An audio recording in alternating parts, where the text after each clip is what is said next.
Deus. Amém, amados? Você pode ficar em pé rapidamente. Eu quero fazer uma oração com você. Aleluia. Você pode dizer amém aí? Amém? Glória a Deus. Aleluia. Amém. Glória a Deus. Feche seus olhos aí. Eu quero fazer uma oração contigo essa noite. Eu quero que você se despreenda de qualquer situação. Eu quero que você abra a sua mente. O apóstolo Paulo, ele fala lá em Romanos capítulo 12, para que nós possamos apresentar a Deus o nosso culto racional. E quando nós apresentamos a Deus o nosso culto racional, nós alcançamos a graça de viver a vontade de Deus, que é boa, perfeita e agradável. Aleluia. Então vamos viver essa noite essa vontade do Senhor, que é boa, perfeita e agradável. Vamos orar em nome do Senhor. Pai, esta noite, em nome de Jesus, levantamos a nossa voz como povo de Deus. Nós nos posicionamos diante do altar do Senhor. Nós compreendemos a nossa posição diante do trono. Nós entendemos que o Senhor nos chamou para sermos uma geração eleita, o sacerdócio real, uma nação santa, um povo adquirido, para anunciar a virtude daqueles que nos chamou das trevas para a maravilhosa luz. E este é o nosso Senhor Jesus Cristo. A tua palavra nos garante que todas as coisas foram feitas pelo Senhor e para o Senhor.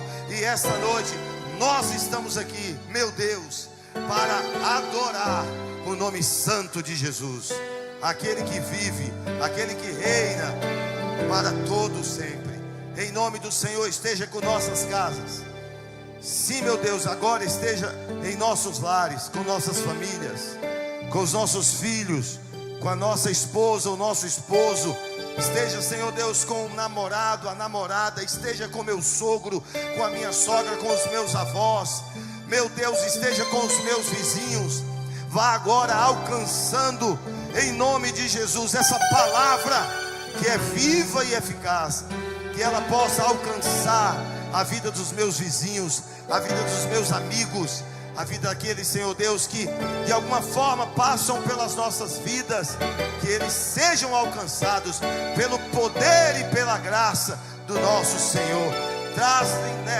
Traz-nos esta noite a cura para as nossas mentes, a cura para os nossos corações e a cura para o nosso corpo. Esta é a nossa oração, Senhor, em nome de Jesus. E nós que cremos, dizemos amém, dizemos graças a Deus. Vamos aplaudir o Senhor, porque Ele é bom em todo o tempo. Glória a Deus. Aleluia. Tome seu assento aí.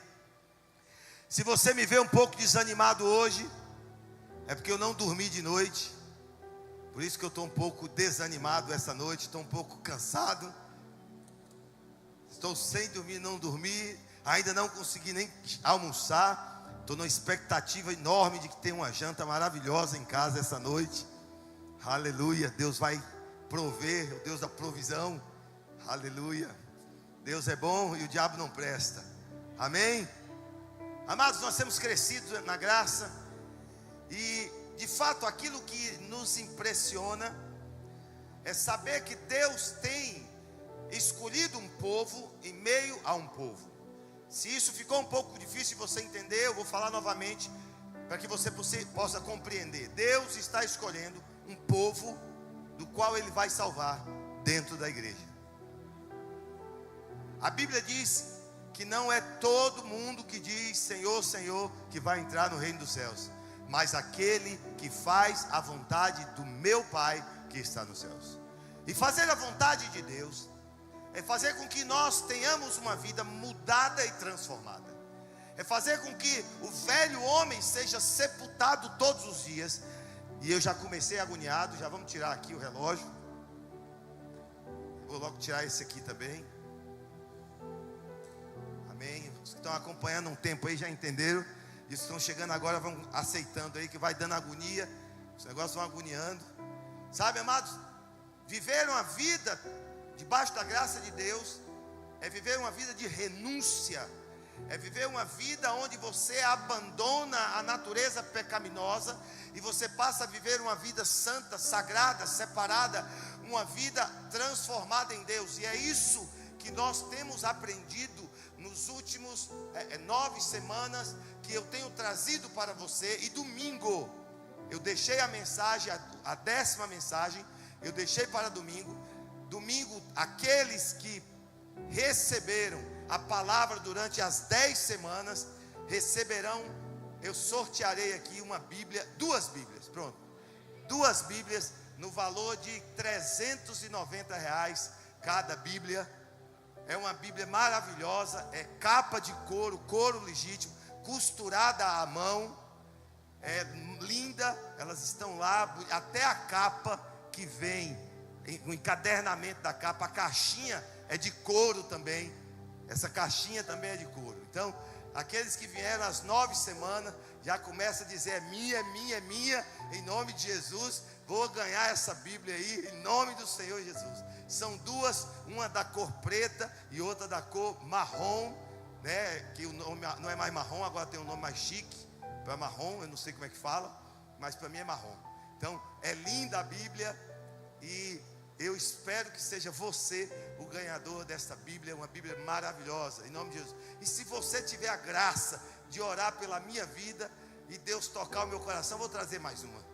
Aí eu trago mais uma, é só orar por mim. Eu quero ver você me mandando mensagem lá no meu WhatsApp: pastor, estou orando pela tua vida. E eu vou trazer mais uma Bíblia muito bonita, uma Bíblia muito chique também, uma Bíblia também avaliada nesse preço aí mais ou menos, uma Bíblia fantástica, que nós compramos. E o Senhor falou assim: você gostou? Eu falei, amém. Ele falou, então doa. Eu falei, amém, Jesus, glória a teu nome.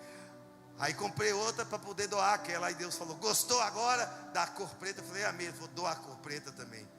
Aí eu comprei uma terceira verde musgo. Deus falou, gostou? Eu falei, amém. Ele falou, doa também. Eu falei, não vou comprar mais não. Não vou comprar mais não? Já entendi o recado, não vou comprar mais não. Então domingo eu estou trazendo essas Bíblias. Eu quero dar para você, e eu quero que você dedique o seu tempo lendo aquilo que você está aprendendo aqui. Nós temos aprendido acerca dos traumas que a natureza humana pode viver. Traumas esses que levam-nos a ter dores, feridas, mágoas, tristezas, nos afastando do propósito divino de Deus. E o propósito divino de Deus está resumido no livro de João, no capítulo 10, no versículo 10. Se você quiser abrir aí rapidamente, João capítulo 10, versículo 10, lá no finalzinho, Jesus diz: eu vim para que vocês tenham, amém. Porém, ele coloca uma vírgula, o autor coloca uma vírgula logo após a segunda parte desse texto. Eu vim para que vocês tenham vida, e aí tem uma vírgula, e aí Jesus continua dizendo, mas que vocês tenham essa vida em o que é algo abundante, pastor, é algo que é sacudido, está comigo, amém? É algo que é recalcado, está comigo, amém? E o que é abundância? É algo que transborda. Deus quer que a sua vida seja uma vida sacudida, recalcada e transbordante. Aleluia! Em que áreas, pastor? Todas as áreas da sua vida. Todas as áreas. O inimigo vai tentar aqui, mas você está abundantemente em Deus. O inimigo vai mudar a estratégia, ele vai vir para cá, mas você está abundantemente em Deus. Ele vai tentar aqui no casamento, mas você está abundantemente em Deus. Ele vai tentar nas tuas finanças, mas você está abundantemente em Deus. Abundância aqui não quer dizer uma conta bancária cheia, quer dizer uma vida repleta de fé, entendendo que de você quem cuida é o Senhor. Se conta bancária cheia fosse abundância em Cristo, os ricos não andavam na depressão e chorando amargamente pelo um vazio existencial que está dentro deles. Esse vazio existencial, ele está em nós e foi implantado em nós pelo próprio Deus, para que nós entendamos que só pode ser preenchido pela presença de Deus em nós. Chega no Brasil os descobridores, encontram quem? Os índios estão aqui, e eles adoram quem? ao sol, à lua, às estrelas. E por quê, pastor? Porque no homem, intrinsecamente, há o desejo de adorar a Deus. E como ele não conhece quem é esse Deus, adora o sol, adora a lua, adora as estrelas. E é por isso que nós temos a função, a obrigação de cumprir a grande comissão. E qual é a grande comissão? Mateus 28 nos fala, versículo 19 e versículo 20, onde nos diz: ide por todo o mundo, pregai o evangelho a toda criatura. Quem crê e for batizado será. Quantos são salvos aqui essa noite? Aleluia! Eu sou salvo. Sabe, em Gilgal, uma das perguntas de Gilgal, lá no mapeamento, quem não sabe o que é Gilgal, pastor, o que é Gilgal aí, em nome de Jesus? Gilgal é um mapeamento espiritual que nós fazemos aqui na igreja, com os membros, aqueles que desejam voluntariamente, porque esse é um processo voluntário, é um processo para buscar os traumas da vida, tratar esses traumas da vida através de orações, através de intercessões, através de confissão de pecados. E esse processo, ele está sendo feito aqui na igreja. Deixa eu ver as mãos de quantos estão em Gilgal aqui. Pode levantar as mãos aí. Quem está em Gilgal não tem vergonha mais não. Quem está em Gilgal, sabe o que acontece? Quem está em Gilgal não tem o que, meu bem? Quem está em Gilgal não tem o que? Não tem reputação. Quem está em Cristo não tem reputação. A reputação é de Cristo. A gente não tem vergonha. A gente não tem o que temer. A gente não tem o que esconder. A gente sabe quem nos acusa. Quem é o acusador de nossas almas, amados? Quem é o acusador das nossas almas? É o diabo. Ele é o acusador das nossas almas. Mas o Espírito Santo nos lembra todos os dias que nós somos lavados e remidos pelo sangue de Cristo Jesus, o nosso Senhor. Aleluia. Eu não tenho o que temer. Então aqueles que vêm julgar, sabe que tem uma perguntinha lá. E essa perguntinha é: você tem certeza da sua salvação? O crente precisa ter certeza da salvação. A certeza da salvação do crente não está nas suas obras, porque se for por obras nós não iremos. A palavra de Deus diz: a salvação não é pelas obras, a salvação é pela graça. Graça essa que nos é dada através de Cristo Jesus. Então eu preciso saber que Cristo Jesus, e a minha fé me leva para isso, me aponta para isso, que Cristo Jesus, o meu Senhor, me salvou, me remiu. Isto não me exime de eu ter que andar a minha vida alinhado, fora do pecado, fazendo aquilo que é correto e aquilo que é santo. E Gilgal é o lugar em que nós participamos de um processo cirúrgico de santificação. Para você que não acompanhou as pregações, uma das pregações foi quando Josué leva os homens de Israel que saíram do deserto para chegar até o monte do prepúcio, onde seria tirado a pele do prepúcio de todos os israelitas, fazendo ali então uma circuncisão, um momento de santificação cirúrgica, onde o carnal é arrancado. No dia a dia, eu e você precisamos olhar para dentro de nós e enxergar aonde está o carnal dentro de nós e tirar esse carnal. E eu quero falar um pouquinho sobre isso essa noite. E antes de nós falarmos sobre isso, eu quero que você abra sua Bíblia no livro de Marcos. Abra sua Bíblia aí no livro de Marcos, em nome de Jesus, capítulo número 2. Marcos, capítulo de número 2. Todos estão me escutando, amém? Glória a Deus. Eu estou feliz com você. Estou feliz que você esteja correspondendo, esteja ouvindo a palavra do Senhor. Deus tem uma palavra para ti essa noite. Eu quero que você fique atento.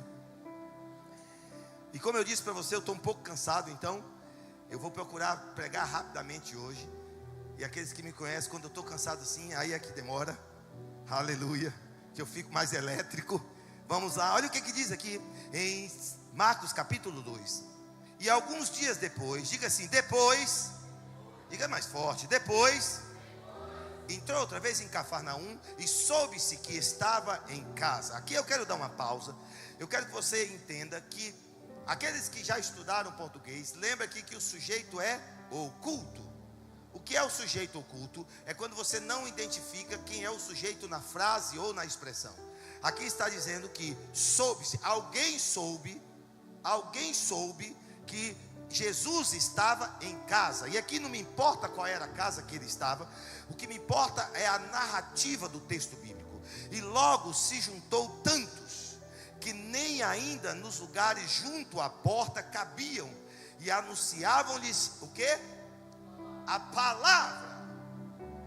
Amados, aqui tem uma primeira lição que eu quero deixar essa noite, registrada ao seu coração e ao meu coração.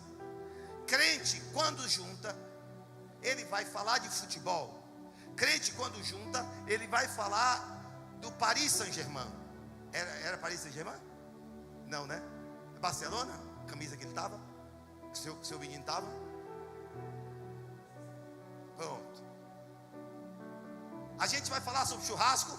Sim ou não? Sim ou não, igreja? Sim, igreja. Amém. Nós vamos falar sobre a vida dos outros? Não, pode não. Aquele que quase levanta a mão aí, não levanta não pode. A gente vai falar sobre carro? Vamos. Tem os apaixonados do carro. Vamos falar de carro, A gente vai falar de música? Vamos falar de música. Mas é impossível haver uma roda de crente e a gente não falar de Jesus. É impossível crente não se reunir e aquilo não acabar em Jesus.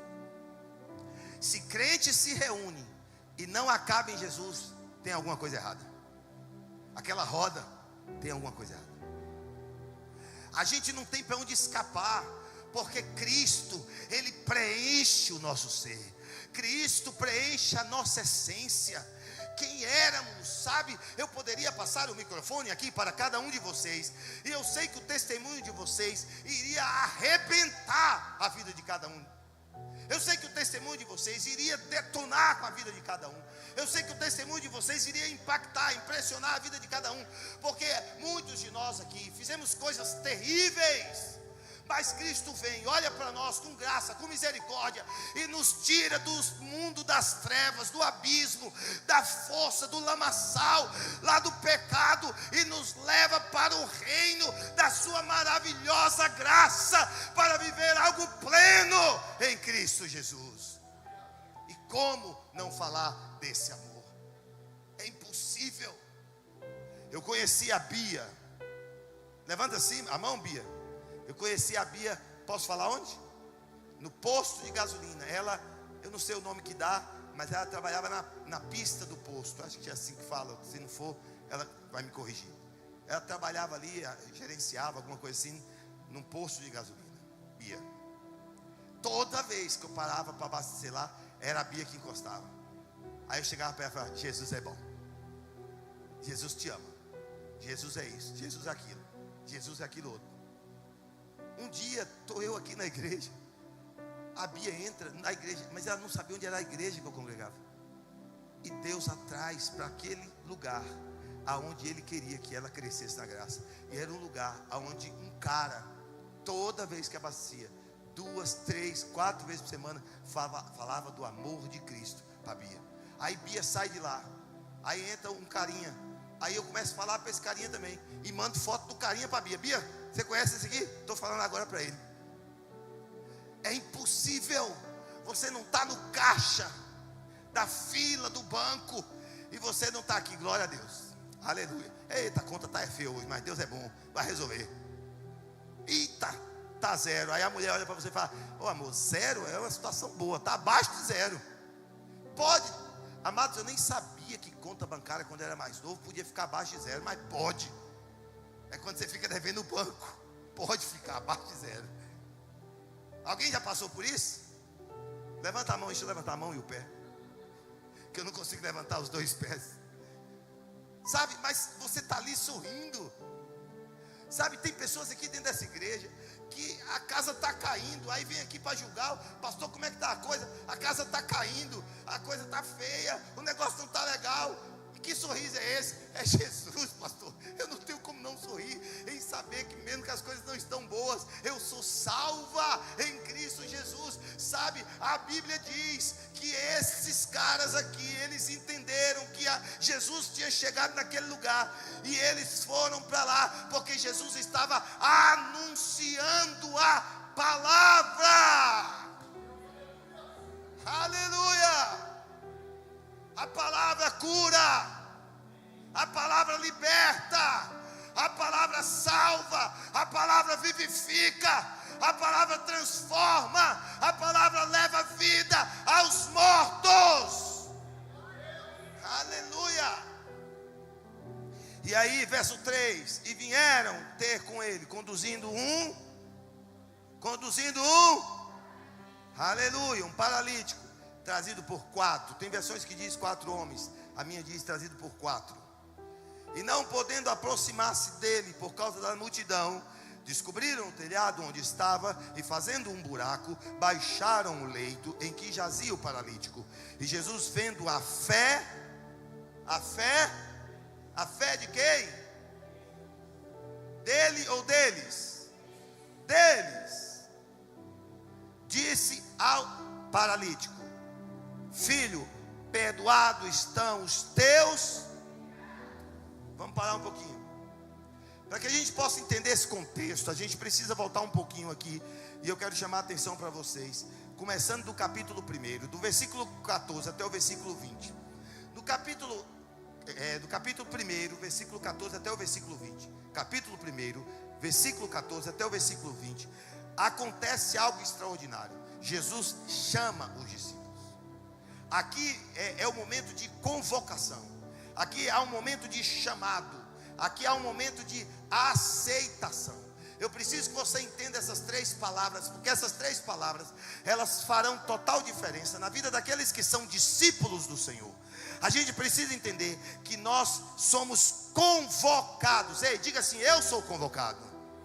Ah, foram poucos, eu vou ajudar você. Diga: eu sou convocado. Mas você não é só convocado. O que é convocado? É aquele que venha, eu quero você. Eu quero que você venha. Isso é convocado, venha. Há uma convocação. Em tempo de guerra, nós convocamos os soldados para a batalha. Isso é uma convocação.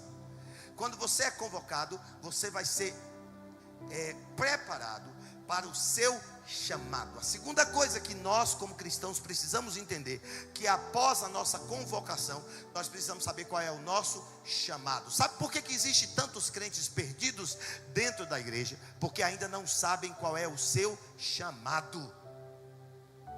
Eles não entenderam qual é o seu chamado, aonde devem atuar, quais áreas devem atuar, quais coisas devem fazer, e aí ficam perdidos. Aí eles amam, sabe o que? Às vezes amam o microfone. Eu nunca vi um dom tão maravilhoso quanto o dom do microfone.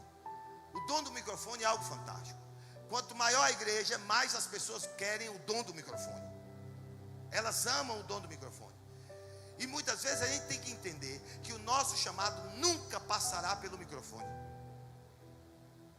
A gente tem que entender que muitas vezes o meu chamado vai ser limpar banheiro. Muitas vezes o meu chamado vai ser varrer igreja. Muitas vezes o meu chamado vai ser ficar em pé na igreja o culto inteiro, como diácono e diaconisa, atento às coisas que estão acontecendo, e nunca vou botar a mão no microfone. Mas eu queria que você compreendesse uma coisa em Deus essa noite. E aqueles que entenderem o que eu estou falando, digam amém após eu dizer. Em nome de Jesus, nunca rebaixe aquilo que Deus chamou para você ser, querendo ser aquilo que Deus não chamou para que você seja. Ah, pastor, o meu chamado é ser diácono, mas eu quero ser pastor. Amado, não se rebaixe querendo ser um pastor, se Deus te chamou para ser diácono. Ah, pastor, eu quero ser, do Kids. Eu quero ser do Kids, mas eu estou sendo alguém da cantina. Deixa eu te falar um negócio, não rebaixe aquilo que Deus chamou você para atuar numa área que Deus não lhe chamou. O homem e a mulher precisam entender que o ser humano precisa entender que essa insatisfação humana só será preenchida com Cristo Jesus.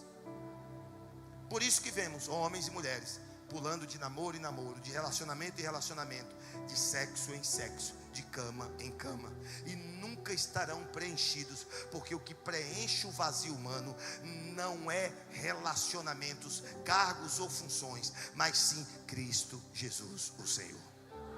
Aleluia. Terceira coisa, a aceitação. Você precisa entender que você foi convocado, que você foi chamado, e você ser aceito.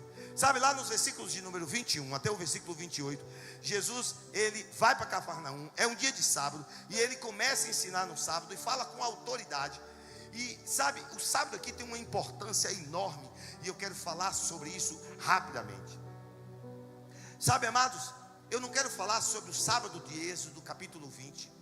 Eu quero falar do sábado que nós precisamos ter em nossas vidas de adoração ao Senhor. Nós tiramos tempo para tantas coisas na nossa vida, mas não temos tirado tempo para adorar o Senhor de forma digna, como Ele deve ser adorado. O sábado para o judeu é um tempo de adoração ao Senhor. O nosso sábado pode ser agora, hoje, segunda-feira, pode ser amanhã, pode ser depois de amanhã. O importante é que eu me debruce diante do Senhor, buscando a Deus, orando ao Senhor, me direcionando a Ele, numa dependência única ao Deus verdadeiro. Isso eu preciso viver, e se eu não viver isso, eu não entenderei a importância da autoridade de Cristo sobre a minha vida. Aí mais um pouco adiante, aparece um jovem possesso, estava endemoniado. E aqui eu quero que você entenda uma coisa: opressão é uma coisa, possessão é outra. Opressão é dentro, opressão é dentro. Aqui, possessão é dentro. Se está dentro é possesso, se está fora é opresso. Esse jovem estava possesso. A possessão maligna não é fantasiosa, ela existe. A opressão maligna não é fantasiosa, ela existe. Existem pessoas que têm sonhos com demônios. Existem pessoas que dormem e acordam sonhando com demônios. E quando acordam, sentem a presença do demônio em pé na porta dos seus quartos. Isso são demônios. Demônios existem e estão aí para destruir. São inimigos de nossa alma. E eles veem Jesus. E quando ele vê Jesus, ele grita. Mas o grito dele posiciona-se dizendo que Jesus é o Filho de Deus, é o Santo de Deus. Sabe, amados, isso aqui me gera um impacto profundo na minha vida. Eu quero que você olhe para mim. Você está comigo, amém? Amém? Você está comigo, amém? Glória a Deus. Sabe o que me impressiona? É que Satanás tem mais respeito por Deus que muitos crentes. Satanás, quando possui a vida de alguém, e que você está num processo, e o pastor Dalmar está ali, ele é homem de libertação, sabe disso. Quando você está num processo de libertação, que você impõe a mão sobre alguém que está possesso, e você diz para que ele saia em nome de Jesus, o demônio reconhece a autoridade de Jesus. Mas muitas vezes nós não reconhecemos a autoridade de Cristo em nossas vidas, no nosso caminhar, no banco, no frentista, no mercado. Espera aí, pastor, presta atenção todo mundo, que eu vou falar uma coisa aí que vai doer. E como eu sei que vai doer, eu vou sair antes de terminar o culto para eu não apanhar. Amém? Ixi, vocês não vão dizer amém não. Eu vou apanhar então, né? Por que somos tão arrogantes com as pessoas? Porque quando o garçom atrasa, a gente é arrogante. Porque quando o frentista atrasa, nós somos arrogantes. Porque com a menina do caixa, a gente é arrogante. Porque com o camarada, não sei nem se aqui em Conquista tem, mas os engraxados que engraxam sapatos, lá em São Paulo a gente tem muito disso na Praça da Sé, a gente é arrogante. O nariz empina. Parece que a gente é o rei da cocada preta. Aonde está Jesus em nossa conduta? Aonde está Jesus em nossa conduta com os membros na igreja? Eu, pastor, aonde está a conduta com você? Sabe, amados, aonde está a presença de Cristo em mim, quando eu vou lhe repreender de algo que você está cometendo fora da palavra? porque também eu preciso ter essa conduta. Aonde está a presença de Cristo quando eu vou repreender o meu filho? Quando eu vou repreender a minha esposa? Porque o marido pode repreender a esposa e o esposo o marido. Marido, esposa, esposa, marido. Eu mais minha esposa, a gente conversa muito. A gente conversa muito. Ontem eu resolvi pegar o celular e mandei uma mensagem. Mandei uma mensagem para uma pessoa, um advogado aí. E aí mandei uma mensagem. Quando eu terminei de mandar a mensagem, ela falou: amor, você orou? Eu falei: ah, meu Deus do céu, tomara que ele não leu. Eu falei: amor, eu já paguei. Ela falou: isso quer dizer que você não? Eu falei: eu já paguei. Ela orou, repete comigo. Eu, não. Não. Ela orei. Eu falei: sou bonito. Ela não orou. Eu falei: eu não orei. Sabe, amados, a gente pode fazer a vida mais suave, mais cheia de graça.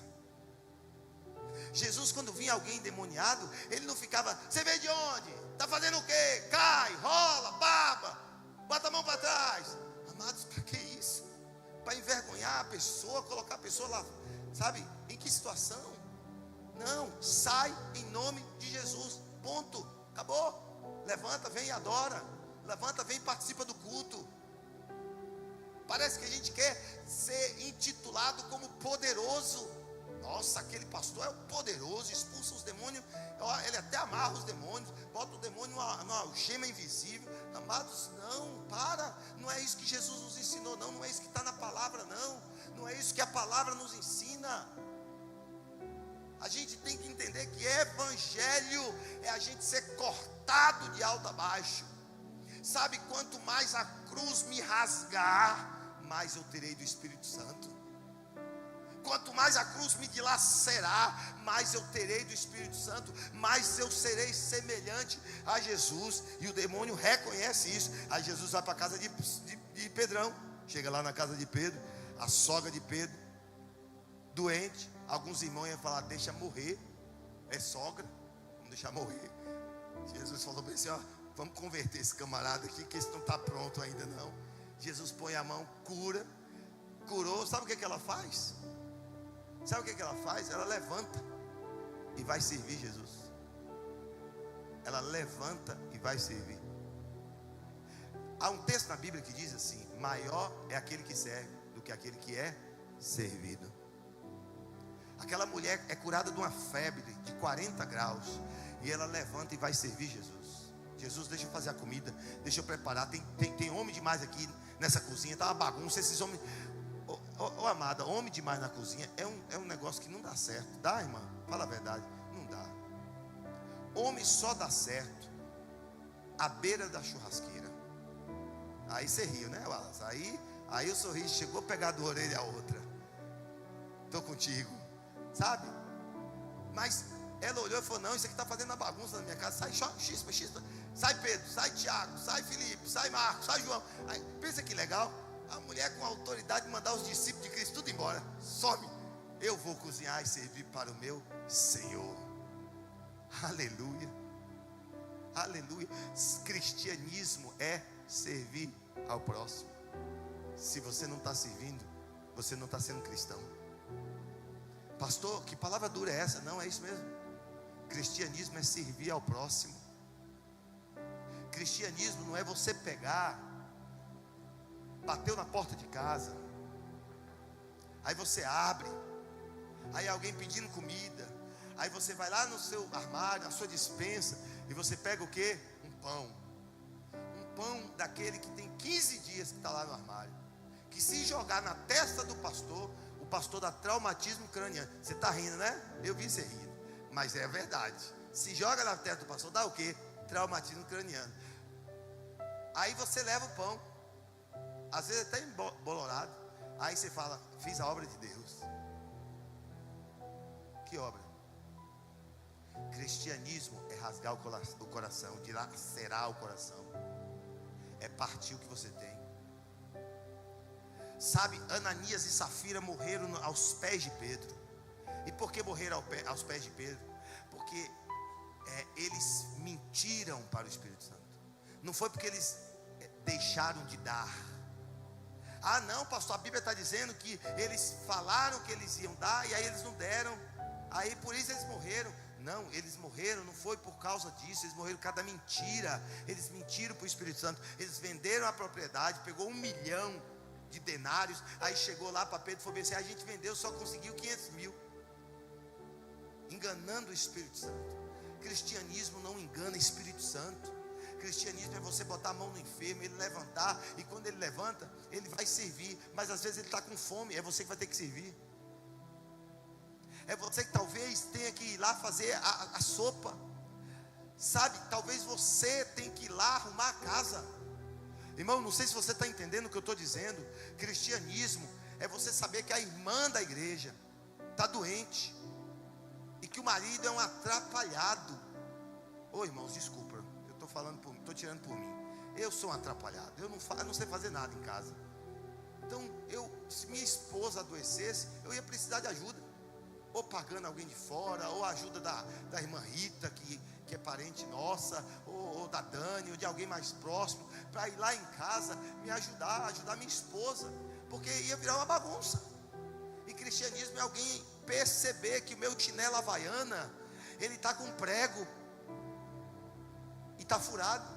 A gente senta domingo à noite vestido com roupas lindas na igreja. Isso é fantástico, eu acho isso lindo. A gente tem que vir bonito mesmo. Eu amo vestir terno, eu amo vestir bonito, eu gosto mesmo de vestir bonito. Já basta feio o diabo. Aí você vai falar, basta feio eu, né? Feio é o diabo, eu não sou feio não, eu sou lindo. Jesus me fez perfeito, eu sou a imagem e semelhança de Deus. Você é a imagem e semelhança de Deus. Põe isso no seu coração aí. Você é a imagem. Quando você olhar para o espelho, que Satanás começar a falar mentiras, você fala: Satanás, você é mentiroso. João 8,44 diz que você é pai da mentira desde o início. Eu sou lindo, eu fui criado à imagem e semelhança de Deus. Ah, mas tá pelancando aqui. Todo mundo pelanca. A velhice é coisa normal da vida. Eu sou agora um pelancudo bonito. A idade chega para todo mundo. É assim que funciona a vida. É assim a beleza, a graça da vida. Eu peguei meu telefone esses dias para ligar para minha filha, para o meu filho lá em São Paulo. Quando eu olhei aqui do lado de cá, eu falei assim: será que eu passei cal na cara? Tá tudo branco. Eu falei: não, isso aqui não está normal não. Aí eu falei: segura aí que eu vou aqui no espelho. Fui lá no espelho, olhei e falei: rapaz, eu estou velho. Eu estou ficando velho, mas tu é bonito. Lá no fundo, lá, que beleza, olha que belezura. Cumprimentei hoje lá no fundo, ver se está um gato, hein? Ele falou: tem dia que eu estou, tem dia que eu não estou, para não estar todo dia, né? Senão fica muito na rotina. Sabe, amados, isso é cristianismo. É você olhar para quem está do lado, você estando vestido bonitão, e olhar e falar: ô meu irmão, não leva mal não, mas estou vendo aqui um negócio que o Papai do Céu está me tocando. Segura aqui, ó, e oferta na mão dele. Oferta. Às vezes aquela oferta é o chinelo que ele está precisando. Às vezes é o arroz. Sabe, para alguns 10 mil reais não resolve não, amados. Mas para outros um saco de arroz resolve muito. Com 2 ovos, aí é que fica bom. E se colocar óleo e um pouquinho de sal e mais um pouquinho de alho, eita, e fica gostoso. E quando fritar, aí é que dá um cheirinho bom.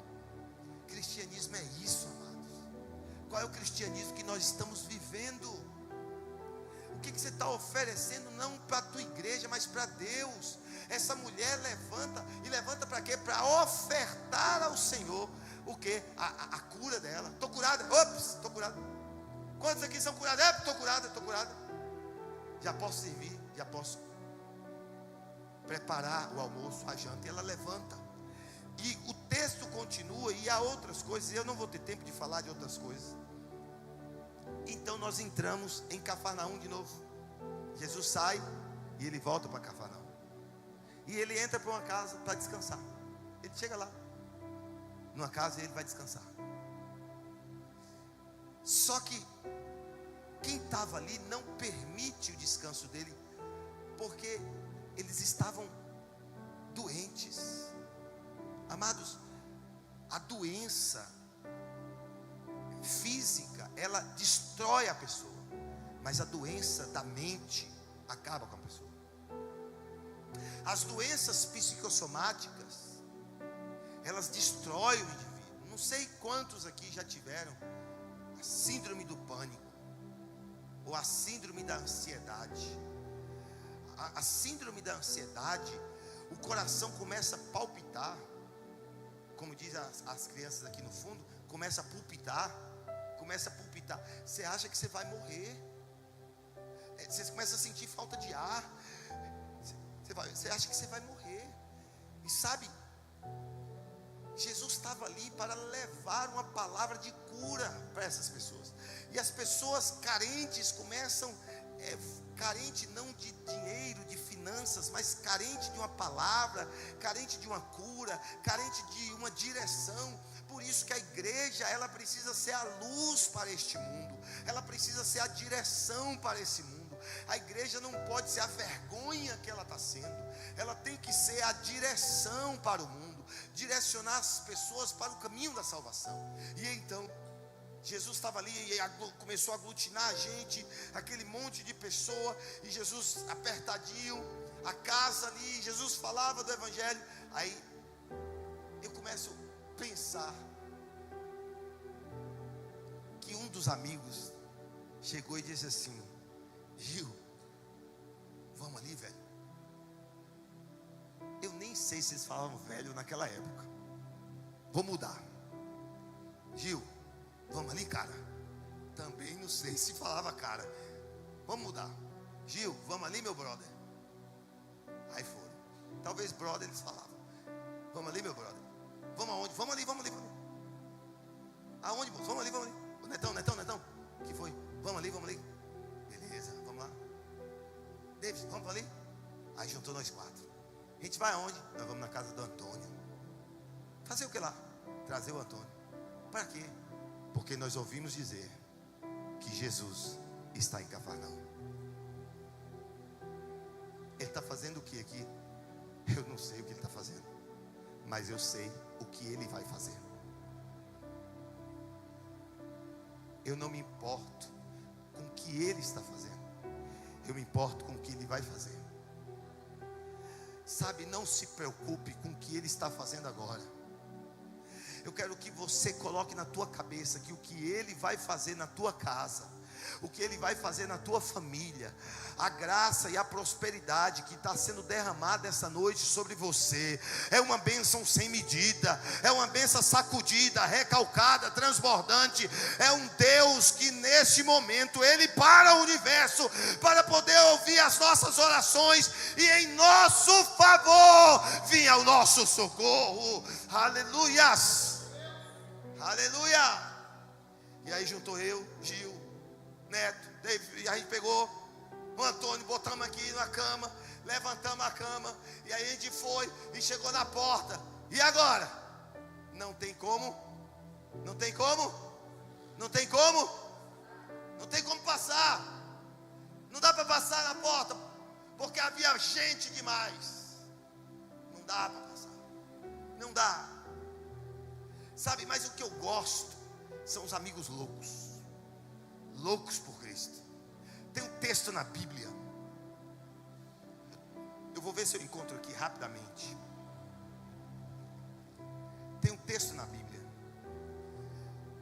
1 Coríntios capítulo 4, versículo 10 diz: nós somos loucos pelo amor de Cristo Jesus. Aleluia. Eu amo esses caras que são loucos por Cristo. Pastor, qual é o texto aí que eu quero confirmar o que o senhor está falando? 1 Coríntios capítulo 4, versículo 10. E agora, Gil, a gente faz o quê? Aí Neto tem um surto. Eu tenho uma corda. David falou, eu tenho escada, está debaixo do púlpito da igreja, vamos lá buscar. E Gil, eu faço jiu-jitsu, a força é comigo. Pode deixar que eu sozinho levanto o irmão. Eu falei, tá bom, tem escada, outro tem corda, outro. Eu fico de cá na intercessão. Senhor, meu Deus e meu Pai, que o Gil tenha força suficiente para erguer o irmão. Aí eles preparam tudo, levantam, erguem. Jesus estava vendo tudo isso, amado, sim ou não? Sim. Jesus mexeu uma palha, porque aquilo tinha que servir de fé para mim em 2025. Aquilo tinha que falar comigo, que aquilo que eu tenho que fazer, Deus não irá fazer por mim. A cama quem tem que levar sou eu, a corda quem tem que arranjar sou eu, a escada quem tem que conseguir sou eu, mas o milagre quem faz é o Senhor. Aleluia! Destampa o teto, abaixa a cama. Jesus olha para ele e diz: você está curado. Amém? Sim, mas ele falou uma coisa antes. Ele diz: filho, teus pecados estão perdoados. O que aquele homem precisava não era de cura física. A doença daquele homem era uma doença psicossomática. A doença daquele homem não estava no corpo gerado por uma doença física.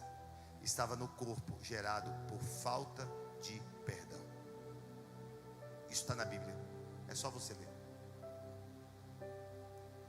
A falta de perdão destrói uma sociedade. A falta de perdão destrói uma igreja. A falta de perdão destrói a família. A falta de perdão destrói pessoas, destrói amizades. E eu não quero que a minha igreja saia daqui esta noite sem ouvir essa palavra de Deus. O que ele precisava era de perdão. E após ser perdoado, a própria Bíblia nos diz isso. E se você quiser acompanhar, eu já estou, a banda não precisa subir ainda não, mas eu já estou quase terminando. Olha o que nos diz aqui. Vendo a fé deles, disse ao paralítico: filho, perdoados estão os teus pecados. Versículo de número 5. Pecados não perdoados geram doenças físicas e emocionais. Jesus ordena àquele homem que ele pegue a sua cama e que ele leve embora. E por quê, pastor? Porque aquela cama era o símbolo da sua escravidão. Nós precisamos esta noite entender que precisamos de 3 coisas. E eu termino dizendo essas 3 coisas. A primeira, perdão. Pastor, é fácil perdoar? Não, amados. Perdoar não é fácil. Perdoar não é fácil. Mas é uma escolha. Perdoar não é um sentimento. Quando eu permito ser governado pelos meus sentimentos, com certeza eu vou ficar desgovernado, porque os meus sentimentos irão me desgovernar. Meus sentimentos, quem já assistiu aquele filmezinho, como é que chama? De infantil? Divertidamente. Lá dentro da cabecinha da menina tem todos os sentimentos. Não tem só amor, não tem só perdão, não tem só bondade. Tem ira, tem ódio. Assim somos nós. Se eu me permitir ser governado por esses sentimentos, eu serei desgovernado na minha vida. Você está comigo, amém? Você está entendendo, amém? Os maridos estão me entendendo, amém? Vamos, marido, sim ou não? Está com medo de responder, né? E se comprometer com a esposa? Pois eu não tenho medo não. Amor, eu estou entendendo. Está doendo aqui em mim. Os homens aí estão meio devagar, mas eles vão criar coragem aqui. Segunda coisa, perdão não é sentimento, é escolha. Segunda coisa, eu preciso entender que quando eu perdoo, eu sou curado. O perdão gera cura. Aqui por Gilgal, nós atendemos pessoas, as mais diversas. E atendemos pessoas que são na fase adulta e não perdoaram os seus pais por uma situação de 5 ou 6 anos de idade, ou 7 anos de idade. E são adoecidos de alma. E são crentes, irmãos. Pastor, como é que pode ser crente? Pode ser crente, que uma coisa não tem a ver com a outra. O fato de você ser crente, aceitar Jesus, não quer dizer que você é liberto. Não quer dizer que você é liberto. Você precisa passar pelo processo de libertação, buscar do Senhor. Se você ainda carrega dentro de você ira demais, você não está liberto. Se você carrega dentro de você falta de perdão demais, você não está liberto. Se você briga demais em casa, com a mulher, com o filho, com a mulher, você não está liberto. E isso não tem nada a ver com a aceitação de Cristo. E a igreja tem que se tornar uma igreja madura, suficiente para entender a palavra que nós estamos falando. E a terceira coisa, você precisa entender que seus traumas, suas feridas, precisam ser levadas para a cruz. Só Cristo pode resolver isso. Pastor, mas e o atendimento lá? O atendimento lá é para lhe conduzir aos pés da cruz. Não tem ninguém lá santo, amados. Não tem ninguém lá que faz milagres.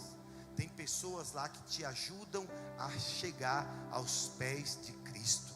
Porque é só em Cristo, é só na cruz, não tem outro caminho. Não existe caminho, não existe desvio, não existe atalho, não existe outro lugar. O lugar que nos leva aos céus, o lugar que nos leva a uma vida santa, o lugar que nos leva a uma vida curada, o lugar que nos leva a uma vida abençoada, o lugar que nos leva a uma vida transformada é Cristo Jesus. Ele fala: eu sou o caminho, eu sou a verdade e eu sou a vida. É por meio de Cristo Jesus que nós alcançaremos a nossa cura. Aleluia. Você crê nisso? Amém? E eu quero terminar essa noite lendo uma frase que eu escrevi aqui. E eu quero que você acompanhe em nome de Jesus.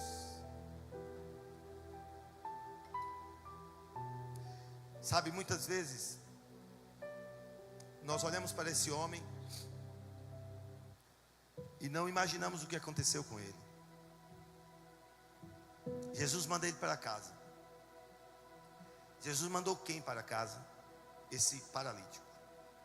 Ele manda ele para casa. Em primeiro lugar, eu quero que você entenda que ele não é curado ainda. Ele é perdoado em primeiro lugar. Jesus manda para casa um homem perdoado. Só depois do perdão ele recebe a cura.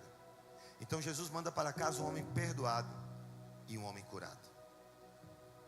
Quando somos perdoados e curados, recebemos a bênção de Deus. Esse homem volta para casa não mais numa cama, no leito de uma cama. Agora ele carrega a cama. Ele carrega. Aquilo que era a sua escravidão, agora ele carrega a cama. Imagine outra hora, esse homem era um problema, um pródigo, um homem problemático. Quem sabe se ele fosse casado, a esposa tenha desistido dele. Ele era considerado a ovelha perdida da casa de Israel. Mas agora ele volta para casa andando. Cristianismo é isso. É voltar para casa andando. Eu sei que muitos vão sair daqui essa noite e não entenderam muito do que falou, porque suas mentes vagaram, estiveram distantes daquilo que Deus estava falando. Mas aqueles que prestaram atenção, eu sei que Deus está falando com você agora. Esse homem agora de pé perante Deus, não mais humilhado, não mais escravizado pela enfermidade da falta de perdão. Esse homem volta para casa. Volta um homem perdoado, um homem convertido, um homem transformado, um homem liberto. Eu fiquei acordado essa noite e 5 horas da manhã eu falei para minha esposa isso aqui. Eu disse para ela: amor, eu quero sempre ser um homem perdoado, um homem convertido, um homem transformado, um homem liberto. É isso que eu quero para a minha vida. Eu quero voltar para casa curado. O mal, a doença que muitas vezes nos afeta, que nos paralisa, ela não vai voltar mais, porque ela foi para a cruz, está na cruz.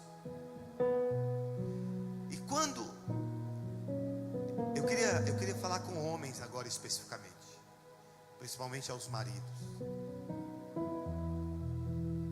Quando você, homem, quando você é curado,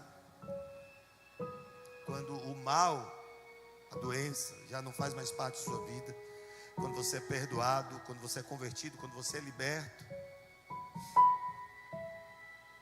a doença não vai mais lhe paralisar.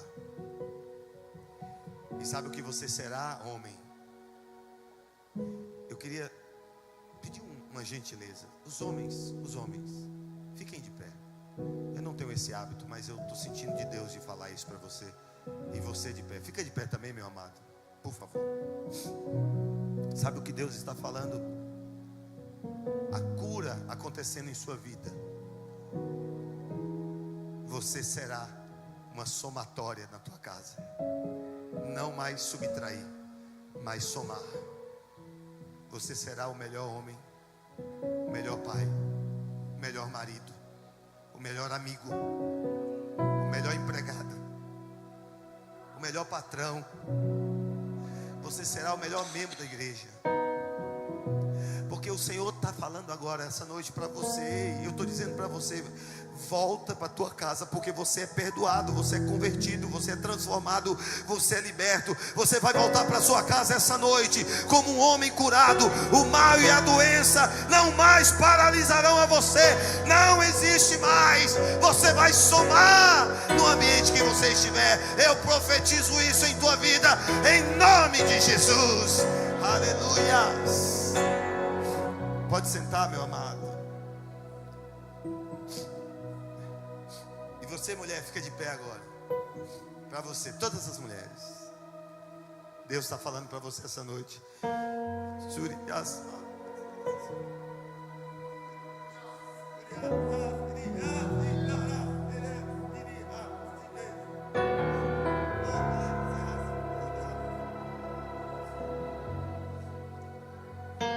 Volta para casa, mulher de Deus.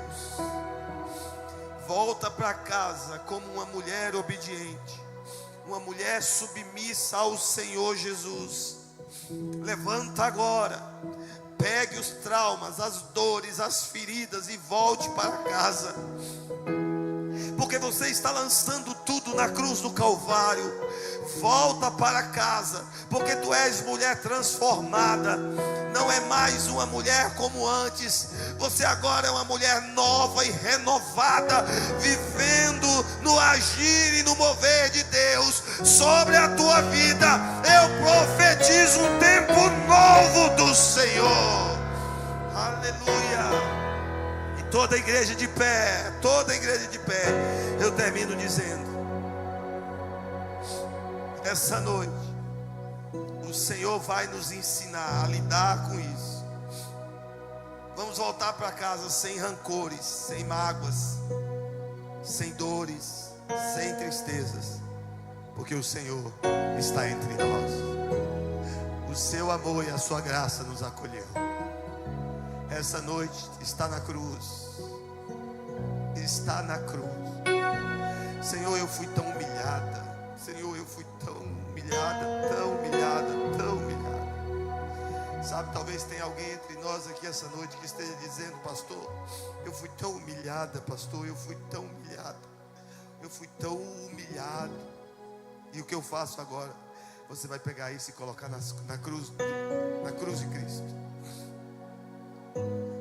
Porque lá na cruz de Cristo as gotas do seu sangue vão pingar sobre essa dor, e você será curado em nome de Jesus. Para trás está ficando o deserto, para trás está ficando o Egito, e nós não voltaremos para lá. Nós não voltaremos. Mas pastor, está doendo demais, está doendo demais, está doendo demais. E eu não sei mais como lidar com essa dor.